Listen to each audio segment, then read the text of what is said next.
Welcome to the Salty Investors. It is Friday, December 15th, and it is episode 61. How you feeling, Tim? You getting Christmassy yet? Yeah, starting to get into the mood. Yeah, what about yourself? Yeah, I went down and sat on Santa's knee the other day, told him what I wanted, and I got arrested for sexual assault. Not No, again. again, yeah. But seriously, what do you got for us this week with regards to salt? Um, every 3 years, the OECD measures 15-year-olds reading, maths, and science knowledge, and the Ah, results are out. Australian kids are now a year behind than kids 20 years ago, and half of them are functionally illiterate for their age. Australia ranks 12th in reading, 17th in maths, 15th in science. Singapore came out first in all three, and their students are years ahead. The unions came out saying education needs more funding. So I looked up the funding for each student in Singapore. It's about the same as Australia, and so they both get about $10,000 per student. So funding yeah. clearly isn't the issue, but the education system is failing students and society. If we honestly care about kids, we should stop listening to the unions and emulate the winning system, which is Singapore. Mhm. Pretty So, simple. yeah. I mean, I've never heard an education bureaucrat say, we've got enough funding. We've got too much funding. Never, ever. It's always the same with government. We don't have enough money. Oh, yeah, do you have enough money now? We didn't target it in the right place. It's always the same bullshit. Yeah. Reduce class size. Remember that one? Reducing class sizes so that kids got more individual attention. What are the results of that? Nothing. Zero, zip, nada. Maybe if you stop teaching them about gender wang, that the environment's collapsing and we're all going to die in 3 years, that, we have to respect women, although respect doesn't go both ways. Domestic violence prevention against that half of the population that's least likely to experience violence. But anyway, all that kind of shit, if they threw that out and said, let's do math, science, you don't want to pay attention in class? Or piss off then. Somebody needs to dig ditches. Yeah. Yeah. It's a bit disappointing, like Singapore isn't that far, like I'm sure most Australians who have traveled overseas have actually dropped in there and go, hey, the place isn't run that badly. And like, you don't have Yeah. to look that far to see a winning formula. Like, it's not like they did it last year and, and No. suddenly they're at the top of the charts and, just a recent wonder, they've been doing it for a couple of decades now. So, Yeah. yeah. Yep. What are you salty about this week? Well, the RBA governor, Michelle Bullock, is going to outlaw cash and make you transact via the digital economy, meaning the government can track everything you do, ultimately leading to everyone being microchipped so Bill Gates can turn off your life at any moment to save us all from the climate catastrophe. Or so the conspiracy tards would have you believe. Now, in fact, what Michelle Bullock said was just a factual observation, that as the use of cash declines, the cost of providing cash services becomes more uneconomical. I mean, if Armaguard is saying their business is unsustainable even after their merger with Prosegur, then it's worth listening to. Apparently, 78% of people polled said that businesses should be forced to accept cash. And I would suggest that that number will decrease dramatically if the cost of providing cash services is shifted 100% to the consumer, which it currently isn't. Yeah. Everyone likes stuff for free, Yeah. We love all these services and, nice things, but God forbid I have to pay for it myself. Like, no. That's why government programs are so hard to get rid of once you start them, right? Mm. Because people like them, and then you can't get rid of them. Well, it's so politically unpopular that no one's willing to do it. Maybe Javier Milei might change that view. But yeah, I mean, this is so stupid. I am a small business owner. I take about 20% of my uh, sales via cash, not because I want to. I don't like it. I have to go into the bank 3 times a week and I have to stick that that stuff through a machine, through an ATM. It's a pain in the ass. Sometimes those machines are broken. When they are broken, they stay broken for several days, and then they have to call out technicians, which charge a lot of money. They charge you $200 just for the call out before they even fix anything. So this cost is being borne mostly by banks, and I'm not, oh, let's please feel sorry for the banks. I mean, I have no sympathy for banks, but I mean, at the end of the day, they don't have to provide this service for you. Yep. And I should say, in the banks they will charge you to use some of these. I've figured out a ways that I don't get charged, but if you use, for example, there's a mechanism where you can just put a shitload of coins through a machine. Now, if I do that, it's cost me $4 every time. So that's why I go through the ATM. Plus, the machine doesn't take notes anyway. But so they are shifting some of that cost onto the customer. But I mean, more and more, if you make cash more expensive, and of course all the conspiracy tards will say, oh, see, they're trying to outlaw cash. It's just economics, mate. It's not worth it for them to provide these services for an ever declining sort of cash economy, which is smaller and smaller. The only problem is, of course, people will say, hey, what about the Optus blackout the other week? That's why you need cash. Yep. Yeah, sure. I mean, that's a legitimate argument. But the point here is there's no grand conspiracy to take your cash away from you. It's just the economics of providing these cash services. It's not there. And as cash gets used less and less, it'll be even more uneconomical. Yeah, the classic thing is just ask them in your business, or where you work, do you take cash? And a lot of these people will say, oh, no, that's well, there's a reason for it, so. See, right now, if I said I'm not going to take cash, my sales would go down. And I assume that about 20% of my sales are cash. Now, I assume that, I don't know, half those people would just go, okay, I'll use my phone. Yep. And I'd probably lose the other half somehow, And I could promote all these kinds of prepaid cards and things like that, but you're going to lose some sales. But there's going to come a point, at some point, when it won't cost you, like the cost of getting rid of cash for businesses will be worth it. Oh, I'm only going to lose 2% of sales. Who gives a shit? I mean, that we are getting towards that point at some point. I don't know where that will be. It'll be in 5 years. I don't know. But it will make absolute sense for people to say, yeah, we don't take cash. Don't want the hassle. It's a pain in the ass. What did they say? About 13% of transactions are cash. So it's like, what do you think when it's under 8? Or it's just... Yeah, maybe when it gets to single digits or, under 5. I mean, for me, the nature of my business means that it is going to be higher than average. Like I said, mine's about 20%. I mean, look, 4 years ago, it was 50%. Yep. It's now 20. Yeah. So, that gives you an indication. But yeah, she was just observing a fact about the economics of providing cash services. That's it. And, of course, all the lunatics just go off, as usual. Yep. Anyway, let's move on to some more lunatics over at the Federal Reserve. So Mr. Powell came out. He turned into a dove. Here's a couple of comments that just came through Bloomberg. I don't have a Bloomberg, by the way, people. I'm not that rich. But I got these off X.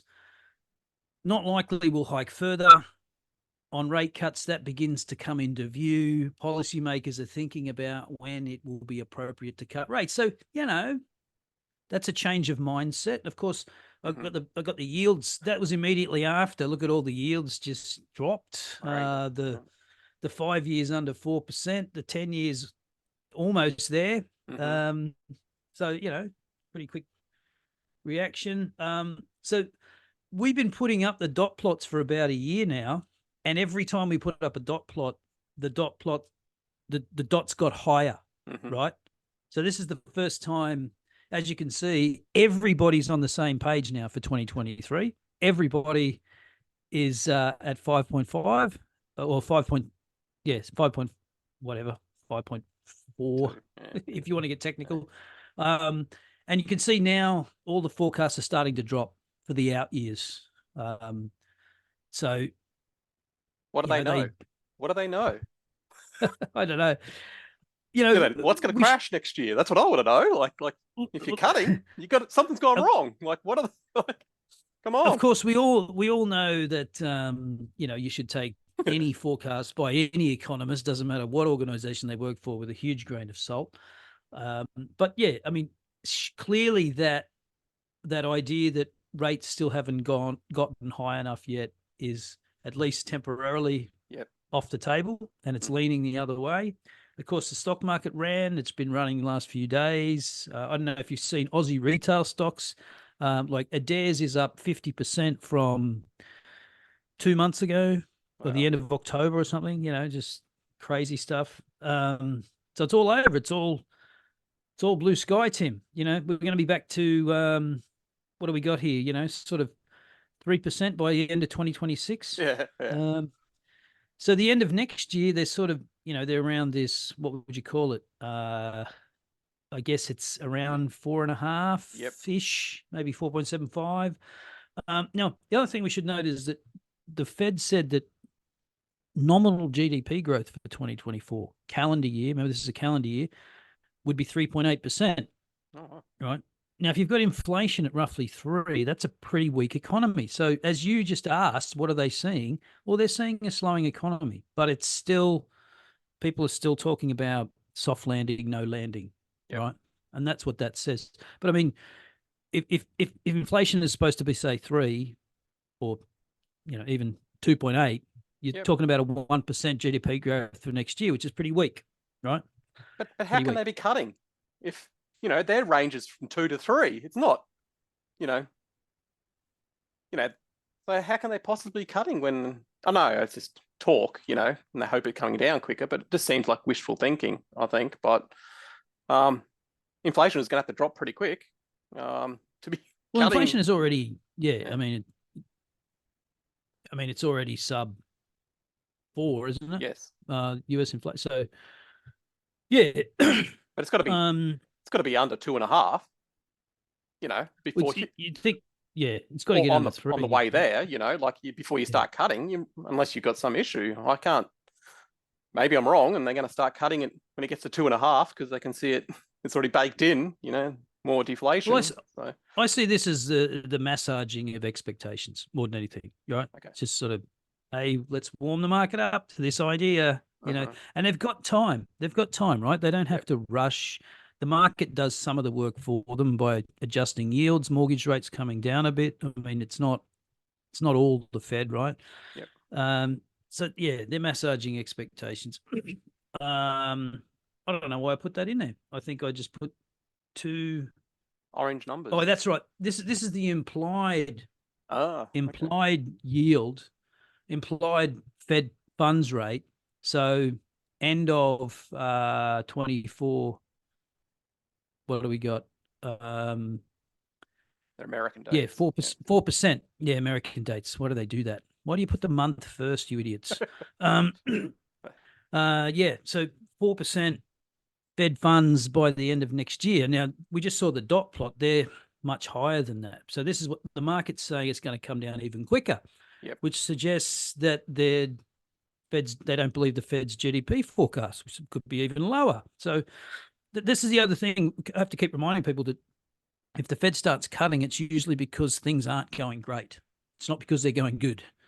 They're not going to cut 75 basis points. When they're going to cut, they're going to cut like 200 or something, you know, and they've got room to do that. Like, they're not going to do, you know, a piddly little basis point cut. Like you said, there's a reason. And I think, they're going to go heavy, but that means I should be buying a few bonds now, even though they've dropped to 4, you know, I should be, if I really think that. So, well, I mean, if there's no collapse in GDP or anything else, I mean, I think they will go incrementally. They will just decrease 25 at a time, 25 at a time. They only go big. Like go back to you have to go back to the financial crisis to see 50 basis points, 75 basis point cuts. So that's what would kick that off. But if we have this sort of slow, steady, managed decline, no recession, I wouldn't think they're going to cut. They'll cut 25 at a time.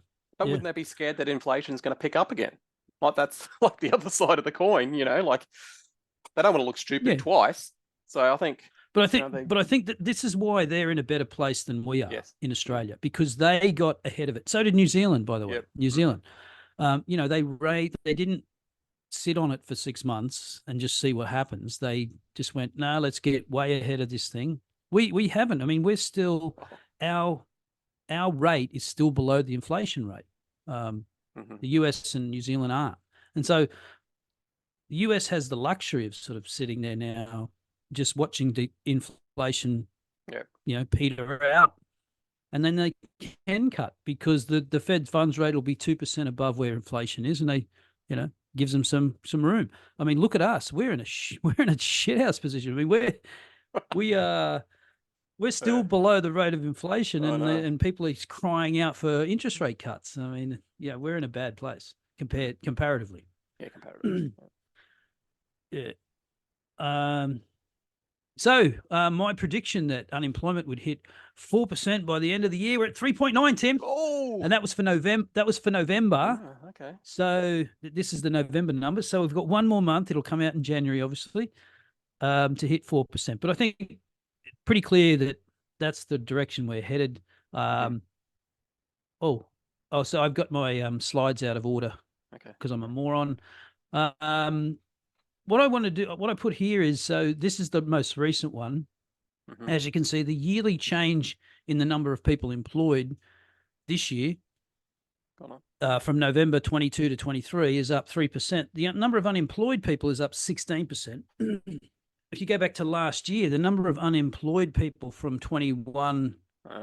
November 21 to 22 was down 22%, and the number of employed people was up 4%. So this is obviously a slowing economy, despite what people think. Unemployment is going up. I know it doesn't feel like it because the shops are full, prices are still going up on all kinds of things. It doesn't feel like a slowing economy, but I'm pretty sure it is. Yep. I think the other thing is that energy costs are starting to weigh. Yeah, that's the other thing. Even more. Inflation can tick up, get a bit of a thing happening in Europe. We've got no control over that, So, the Middle East gets a bit out of control, like inflation is going to tick up, all the forecasts just fall apart. So, and I just thought this chart was wild. I mean, have a look at that. Real household disposable income per capita based from 1973. I mean, we've seen nothing like this. I mean, throw that into the mix. I mean, that's the reality. People's standard of living is going backwards. And, retail stocks are rallying, though. I mean, the only positive headwind, the tailwind I can see is that we're pumping, it's going to be over 500,000 people into the country this year. Labor's come out and said they're aggressively cutting that. And, well, we'll wait and see. What are the other tailwinds? I don't know. Can you name any? Iron ore. Iron ore's doing pretty good. So yeah, but does that filter down to the average per household disposable income? Well, I don't know. Yeah, the top few percent, I suppose it does. But and then there is trickle down. Like it's not like WA's doing all right. Like Queensland's doing all right. But I'm sure if you're living in Melbourne or Sydney and got population explosion and your cost of living is going through the roof, I'm sure you're not happy. But but what's this big jump? Why from 2000 or even 1995? Is it just low interest rates? Like it's just all this, Yeah, it could be. I'm not sure. Because productivity hasn't gone up. Yeah. Maybe it should be on a log scale and it would look differently. Okay. No, it wouldn't look like that. Yeah. Yeah. Anyway, it's an ugly chart. So now let me try and remember why I put this in, because I put it in about a week ago. I don't remember this. Rates market is pricing in cuts for 2024, yet equity analysts are forecasting 12% earnings growth. So this again is a kind of a dichotomy, which is what you were getting at. What are they seeing that we're not, you know? But there's not one example in the past 50 years where there's been a combination of both growing earnings and a Fed rate cutting cycle. So which is right, you know? So the idea is, like you said, what are they seeing? What's the markets? I mean, the market is pricing in an end of 2024 Fed funds rate of 4%. Now, I would say that suggests pretty severe weakness in the economy. If that's the case, 125 basis point cut. Yep. So yeah, you can't have both of those things. If you're getting 12% earnings growth, corporate earnings growth, why would you be cutting 125 basis points? You know, it doesn't really add up. No. Unless, of course, all the earnings growth is in 5 tech stocks and the rest of the economy is tanking. I don't know. Goldilocks zone. Yeah. Well, we've got to expand in multiples. That helped, but you can't keep going, oh, well, you know, that's going to keep happening, you know, so I don't know. Yeah. But if you're in the Ed Yardeni camp, well, then he would just tell you, forget the rate cuts. We're going, you know, we've got 12% earnings growth and S&P 6,000. Here we come. Yep. You know. Yeah, good. But alrighty. So that's enough of that shite. Let's get on to KOV. What do you got for us, Tim? Korvest is a company that I actually own. I purchased it in mid 2021 for $5.79. Today it's at $7.85. Nice. And I've been collecting a fat dividend, you know, ever since. The stock has gone sideways for a few years, but the quality seems to be improving. I can't predict the future, so this is not a recommendation, but let's have a look at the fundamentals.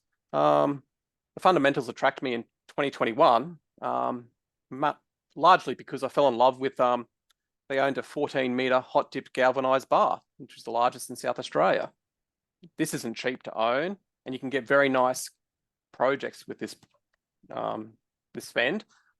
Basically, when you go over train stations, you see these massive staircases. They all have to be hot dipped to galvanized. And the logistics to transport interstate is too excessive. So you have a little moat, a little local moat.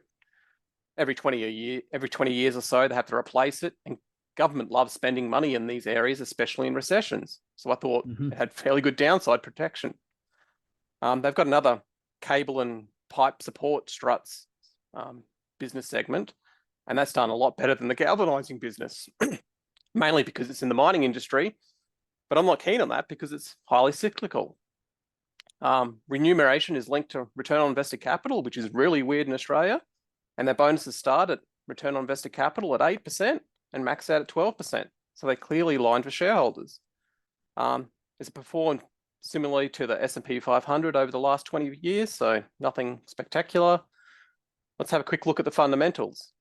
The shares outstanding are slightly diluting, but not a problem with this high growth. Multiples are cheap, but they've always been cheap. Return on invested capital has been good for the last couple of years, but not stable, so showing a lack of quality. Margins are good and improving, especially operating margins. Growth has been exceptional in the last 3 years, but poor over 10 years. The large delta shows a lack of quality. A very large dividend with a high payout ratio, showing a lack of reinvestment opportunities. They have plenty of cash to play short-term debt with a very nice interest coverage ratio. We flip over to the balance sheet and cash flow. We can see that their net debt of -4 million is nice. But I think they need to cut their payout ratio, as I think they need a bigger buffer as it's clearly exposed to the mining industry. Free cash flow growth is best in class, going from 1 million to 13 million in 6 years. But it's been very choppy, so showing a lack of quality there. So my original thesis is still good in parts, but I don't see the mining industry, but I didn't see the mining industry being strong a couple of years later. Who would have thought iron ore at $138 a ton? In 2021, I knew about return on invested capital and moat, but clearly didn't understand what quality is, as it needs to be resilient over many years. My galvanizing recession thesis is right. And it's hard to give up now a 10% dividend yield. But I just trimmed it 25%, as I don't see it having legs. It could be a good trading stock. It could be a good trading stock, but I'm not that smart. I've done well on the stock, but I think it's basically due to luck, as I couldn't see the growth or quality. It has a small might, it might do well, and I have nothing else to buy. So all I can do is trim. What do you think? Yeah, it's kind of an old-fashioned value stock, right? Yes. If you take the quality out, that's what it looks like.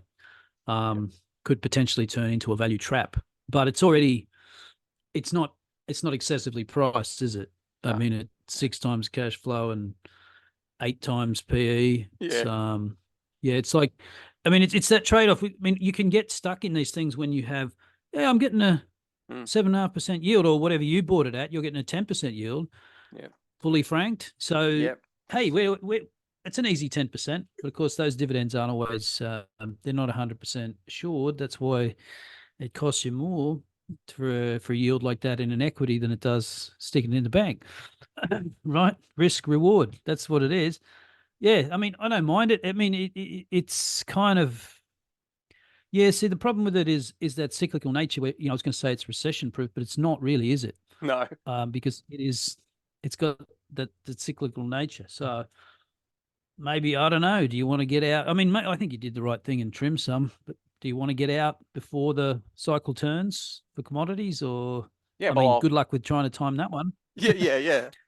Well, I'm going to probably put another 25% trim into it, but like I'll be sitting in cash, and that's, T-bills aren't going anywhere good at the moment. Sort of look like they're falling. So you're thinking, maybe I should just stick in here and collect my 10%, but that's a stupid move. You're being greedy. Like it just popped. It just popped a little bit, and I didn't think I was going to sell my 25%, and it popped, and like, okay, well, I'll just take it. But I really should be getting out of these names. I just purchased it because it was cheap, and return on invested capital was looking great, and clearly that is not a good strategy.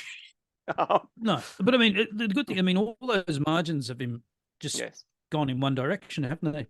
Just improved all the returns, equity, return on invested capital, all going in the right direction. But maybe it's about as good as it gets with this business where they're at now. Yeah. So I'm surprised it hasn't, gone up more, because, they've been just smashing out the revenue. Like the revenues numbers have been going great. Look at that 19% over 3 years. Like, boy, they're kicking out of the park. But market, EPS is great. Yeah. So which reflects those improving margins and returns. Yes.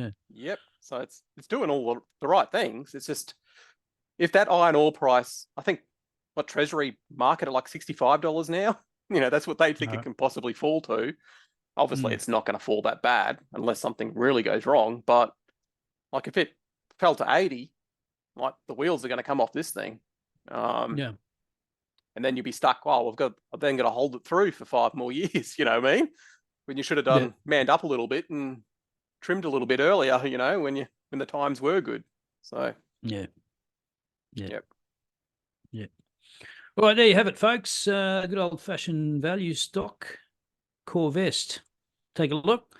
Let us know what you think, and we will see you next time.